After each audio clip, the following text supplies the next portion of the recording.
कैसे हैं आप सभी। आशा करते हैं आप लोग अच्छे होंगे, स्वस्थ होंगे। साथियों, आज हम मेरा गांव मेरा मंदिर इसी नाम से भगवान भोलेनाथ, हनुमान जी, श्री राम जी के आशीर्वाद से एक सीरीज शुरू कर रहे हैं। इसी आशा उम्मीद के साथ आप सभी लोगों को पसंद आएगी और हमारे सनातन धर्म के प्रति लोगों की आस्था बढ़ेगी। ग्राम सभाओं में जो हमारे कुछ अद्भुत शक्ति से सुसज्जित और आस्था के केंद्र जो ग्रामीण स्तर पे प्रत्येक ग्राम सभाओं में जो प्राचीन मंदिर हैं, उनकी कवरेज हम वीडियो के माध्यम से अपने विधानसभा दीदारगंज क्षेत्र स्थित सभी ग्राम सभाओं में पहुंचकर मेरा गांव मेरा मंदिर के अंतर्गत किसी न किसी भव्य, अभूतपूर्व और लोगों के आस्था का प्रबल केंद्र उसको हम आपके सामने लाने का प्रयास करेंगे। तो साथियों, उसी कड़ी में आज हम आ पहुँचे हैं जनपद आजमगढ़, ब्लॉक तहसील मार्टिनगंज, विधानसभा दीदारगंज क्षेत्र स्थित ग्राम सभा फुलेस।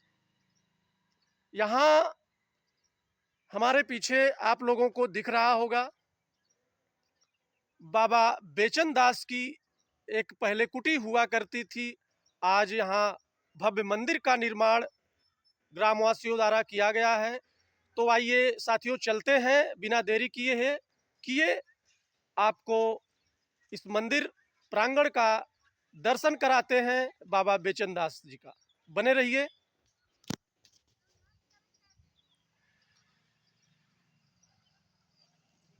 ये साथियों मंदिर स्थित है फुलेस से जयगहाँ बाजार, एक सामने दिख रहा होगा जो रोड गया है, उसी रोड पर यह ग्राम सभा फुलेस के बीचों बीच यह मंदिर स्थित है। एक पीपल का भव्य बहुत विशाल पेड़ है। तो साथियों, ये रहा बाबा, यहाँ पर लिखा है श्री सीताराम राधे श्याम 1930 15/10/94। यहाँ पे तिथि लिखी है श्री हनुमान जी, श्री बेचन दास जी। तो सर्वप्रथम हम बाबा के चरणों में नतमस्तक होते हैं। बाबा जी सादर प्रणाम, चरण स्पर्श करते हैं। यह मंदिर आप लोग वीडियो के माध्यम से देख सकते हैं।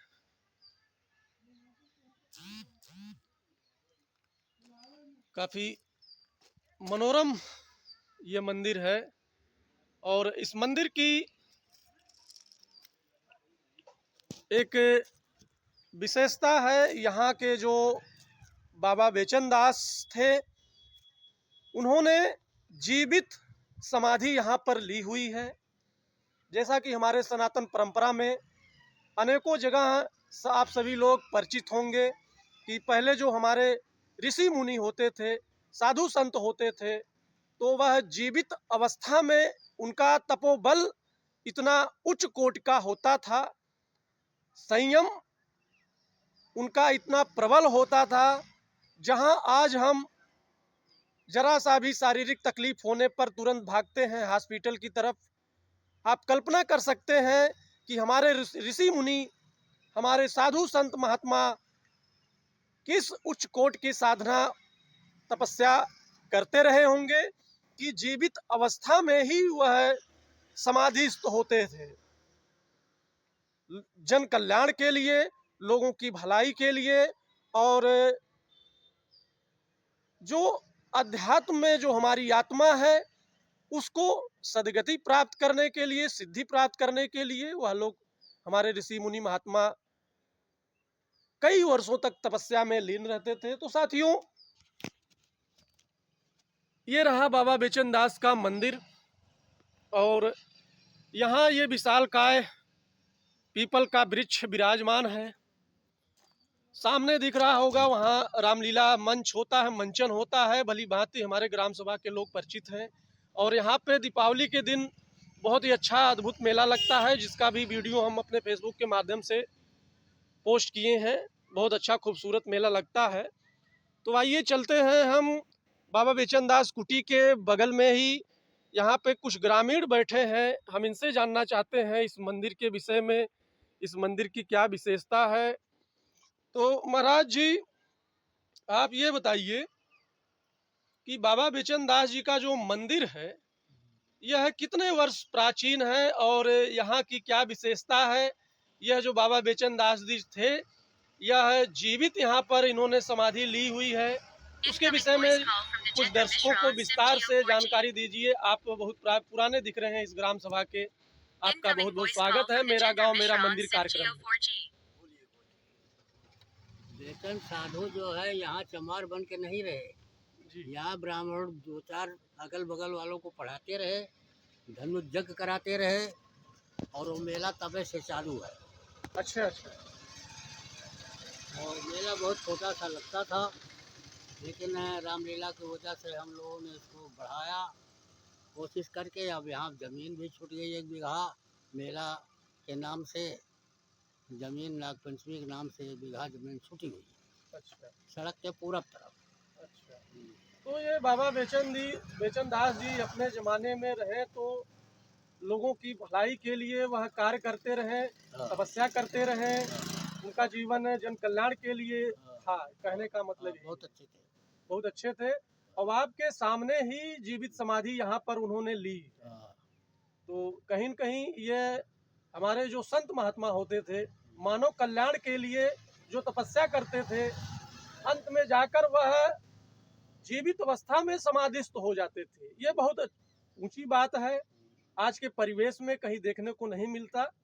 लेकिन हमारे महात्मा और महापुरुषों की सिद्धि है कि हम लोग धन्य है कि इस ग्राम सभा में ऐसे संत महापुरुष का जन्म हुआ जो जीवित अवस्था में यहाँ पर समाधि के रूप में विराजमान है।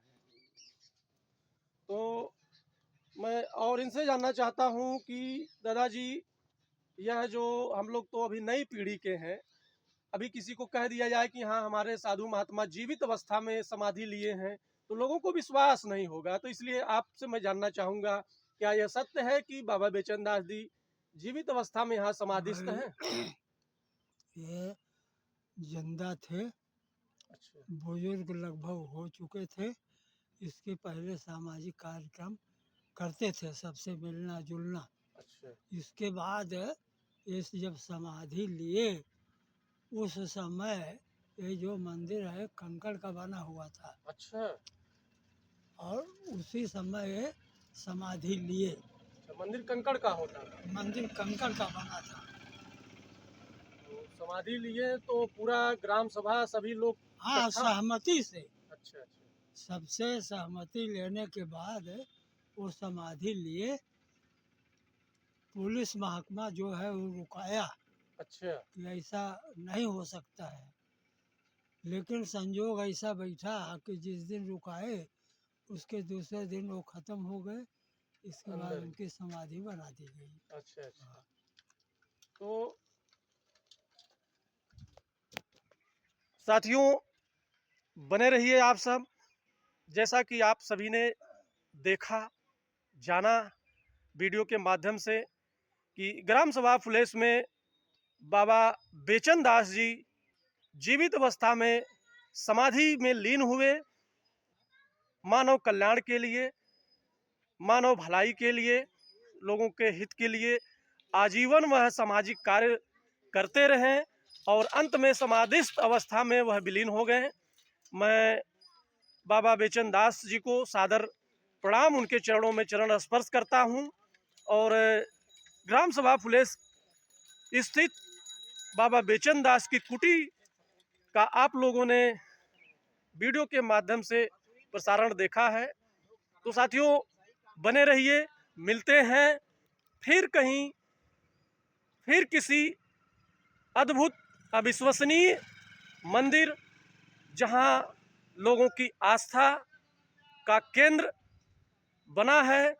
लोग वहां पर पूजा पाठ करते हैं, मानसिक शांति पाते हैं। ऐसे स्थानों पर निश्चित ही हम आप आपको दिखाना चाहेंगे। ऐसे स्थानों पर जाकर आपके सामने वहाँ के जो वृत्तांत हैं, जो किंवदंतियाँ हैं, जो कहानियाँ हैं, उससे आप परिचित होंगे। बने रहिए। धन्यवाद। जय श्री राम। जय बाबा बेचन दास।